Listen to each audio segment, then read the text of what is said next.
오늘은 제가 부동산을 매수하지 않는 이유와 지금 월세를 사는 이유에 대해서 저만의 관점으로 얘기를 드려보고자 합니다.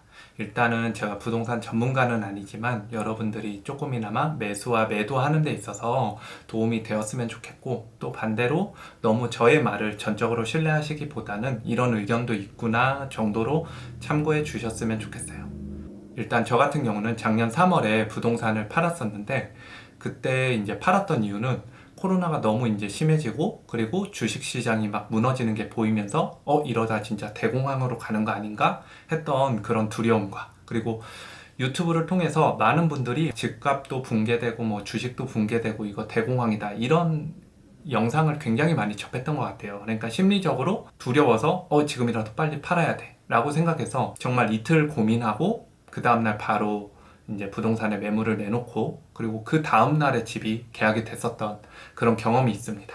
근데 지금 와서 생각해보면 사실 너무 빨리 팔았죠. 왜냐하면 그 후로부터 지금까지 상당히 많이 오른 걸로 알고 있습니다. 그때 제가 이제 느낀 게 뭐였냐면, 왜 내가 저금리인데 팔았지? 이거 하나와, 내가 팔려고 했을 때 여전히 살려고 하는 수요가 이렇게 강했구나. 왜냐면 집을 내놓은 지 하루 만에 팔릴 정도면 정말 수요가 강했다라고 생각이 들거든요. 지금 와서 생각해 보니까. 그래서 앞으로는 이런 실수를 반복하면 안 되겠다. 저는 약간 이런 생각을 하게 됐고, 그렇다고 지금 와서 사자니 이제 부동산 시장을 제 나름대로 전망해보고 분석해보니 지금은 살 때가 아니다 라는 판단을 하게 됐습니다. 그 이유는 첫 번째로 미국에서 테이퍼링 그리고 금리를 인상하겠다라는 이야기가 나오고 있어요. 그 말은 즉슨 우리나라 한국은행도 기준금리를 올릴 가능성이 이제 굉장히 높다라고 저는 생각이 들고, 금리를 올리는 게 왜 문제가 되냐, 아까 제가 서두에 저금리의 집을 파는 게 실수였다 라고 제가 말씀을 드렸었잖아요. 근데 저금리라는 거는 시중에 돈이 너무 많이 풀려서 돈의 값이 그냥 낮아진 거예요. 그러니까 당연히 자산의 가격은 올라갈 수밖에 없겠죠. 반대로 금리를 올린다는 거는 시중에 돈을 다시 빨아들이겠다라는 뜻인 거고, 그렇게 되면 돈의 값이 다시 높아지고 자산의 가격은 상대적으로 낮아진다 라고 해석해 볼 수 있을 것 같아요. 그런 관점에서 지금은 부동산을 구입하기에 조금은 조심해서 접근해야 될 때가 되지 않았나 라고 생각을 했습니다. 그리고 또 한 가지는, 일단 금리를 올리고 자금을 막게 되면 살 수 있는 여력이 점차 줄어든다고 생각을 해요. 우리가 흔히 말해서 영끌 이런 얘기를 많이 들었잖아요. 영끌도 대출이 돼야 영끌을 하는 거지, 대출이 안 되는데 영끌이 안 되는 거고, 그렇게 되면 자연스럽게 수요가 줄어들 수밖에 없을 것 같아요. 그러면 그때는 매도자가 지금까지는 우위에 있었지만 반대로 이제 매수자를 찾기가 힘들어지는 그런 상황이 되지 않을까라고 생각을 합니다. 그리고 또 정부에서는 지금 주택 공급을 자꾸 늘리겠다 이런 얘기를 하잖아요. 그럼 보통은 건설은 한 2년 주기로 아파트가 완공이 되는데, 이런 정부에서 발표부터 완공까지는 보통 한 3년에서 5년을 보는 게 맞다고 생각을 합니다. 그렇다면 지금이 2021년이니까 2023년에서 2026년 이 사이에 지금부터 발표했던 이런 물량들이 그 시기에 입주할 가능성이 저는 높다고 봐요.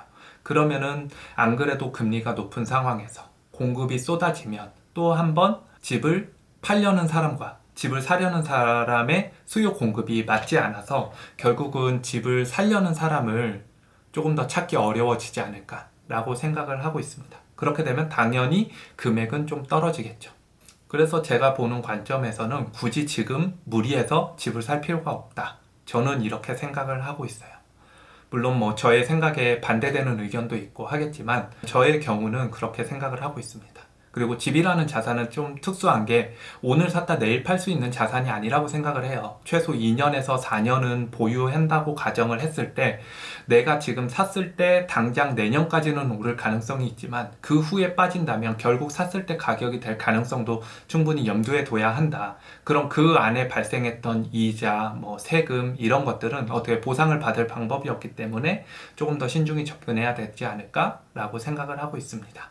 그렇다면 저는 이제 언제 집을 살 거냐, 이 부분은 저는 이렇게 생각을 해요. 제가 예전에 신혼 때 처음으로 집을 샀을 때, 그때는 집을 팔려는 사람과 사려는 사람 중에 사려는 사람이 우위에 있었어요. 왜냐면 거래가 너무 안 될 때고 집값이 계속 내려갈 때라서 시중에 매물도 많았고 내가 원하는 동 호수를 골라서 살 수 있었거든요.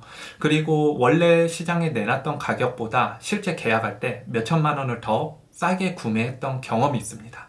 그래서 저 같은 경우는 앞으로는 내가 집을 골라 살 수 있고 계약을 할 때 몇천만 원이라도 깎을 수 있을 때 이때 집을 사야겠다. 이게 이제 제가 생각한 기준이고요. 또 하나는 지금부터 저는 기준금리가 계속 오른다고 생각을 하는데 이 기준금리가 정점을 찍고 어느 정도 안정을 취하거나 그 안정권에서 조금 더 다시 기준금리가 내려오기 시작할 무렵부터 저는 좀 집을 살 타이밍이 아닌가 이렇게 생각을 하고 있어요. 이렇게 금리가 높고 그 다음에 거래가 활발하지 않을 때가 분명히 저는 올 거라고 생각을 하는데 그러면 정부에서도 그동안 많이 내놨던 대책들을 하나하나 걷어들이기 시작하는 시점이 올 것 같아요. 그러면 저는 그때 확실할 때 레버리지를 일으키는 집이라는 상품에 투자를 할 것 같습니다. 왜냐하면 집은 대부분 생각해 보시면 내가 원하든 원치 않든 레버리지로 구입할 가능성이 커요. 레버리지라는 거는 결국은 내 돈보다 남의 돈을 끌어다 써서 수익을 더 극대화하는 이런 걸 레버리지라고 하기 때문에 어떻게 보면은 집이라는 자산만큼은 확실한 레버리지가 발생할 때 구매하는 게 가장 옳지 않나 이런 생각을 하고 있습니다. 그래서 오늘은 제가 부동산을 매수하지 않고 월세 사는 이유에 대해서 간략하게 얘기를 드려봤는데 어떻게 보면 저의 얘기가 뭐 듣는 이에 따라 틀린다고 생각하실 수도 있고 맞다고 생각하실 수도 있는데 최소 저에게만큼은 이렇게 하는 게 가장 현명한 방법이 아닌가 라고 생각을 하고 있고 그 다음에 자산은 어쨌든지 남들이 제값을 줄 때 그거보다 싸게 사야 훨씬 더 수익률이 극대화되기 때문에 저는 그 타이밍이 올 때까지 기다려야 되지 않나 생각을 하고 있습니다. 제가 다른 지역은 살아보지 않았기 때문에 서울과 서울 주변 지역을 중심으로 저의 관점으로 얘기 드렸다는 점도 좀 참고해 주셨으면 좋겠어요. 그럼 오늘 영상은 여기서 마치도록 하겠습니다.